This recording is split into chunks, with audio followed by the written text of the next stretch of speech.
large American V8 up front for straight line speed. Evolving all the way from customised 1920 series production cars to major manufacturers' efforts to bring the hot rod to Hollywood with the Holden Effigy concept vehicle. In Japan, they might do the hot rod a little bit different, but these original versions of classic supermods deserve full club membership. Like this mobile casino that includes a slot machine installed on one side of the car and a fish tank with live fish installed on the other side. When the terms Sweden and car come together, one doesn't normally visualise an image of a hot rod. Leif Tuvesen, one of Sweden's most skilled specialist car constructors, is about to change any preconceived notions you may have. Tuvesen, who previously worked for the Volvo Concept Centre, has designed two original hot rods that have well and truly removed any doubt as to Swedish street credibility.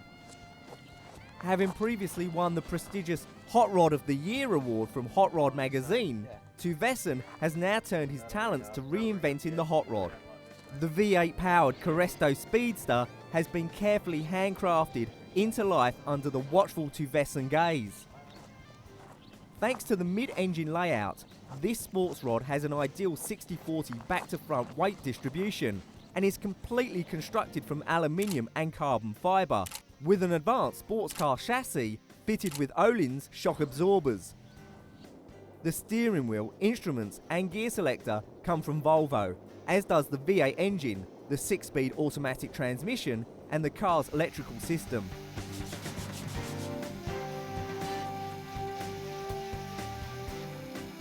For an even greater challenge, Leif Tuvesen took the 1927 OV4, the very first series production Volvo, and created the Jacob hot rod. The idea was to build a hot rod of an old Volvo. Parked side by side, the similarities between old and new are remarkable, including the curvature of the bonnet, which has exactly the same radius. The distinctive widescreen pillar that runs down the body side is faithful to the original, even down to small details such as the number of screws used. Equally identical is the radiator grille, with its characteristic mesh pattern and diagonal bar that incorporates the classic iron symbol. The body has been built by hand from raw aluminium panels that were bent into their final shape using a hammer and English wheel, exactly as it was done in the prototype workshop back in the 1920s.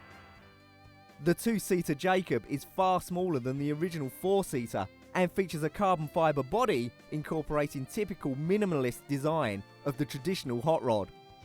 A strong rear axle, cut-down body and massive tyres complement the alloy wheels, similar to the original wooden wheels only by the number of spokes included. Surprisingly, most of the components came directly from the Swedish maker's parts bin and have been concealed away inside the body, including the springs and dampers, electrical components and exhaust system, making the car aesthetically elegant and stylishly minimalist. The result is that the body and axles look like they're floating in the air. There are also classic parts in the hot rod Jacob. The steering wheel comes from the classic 1962 P1800, as do the gear lever gaiter and steering column, while the brake pedal and brake master cylinder are from the 140 series. With large European automotive manufacturers now embracing the great American tradition of the hot rod, membership of this club has finally moved into the mainstream.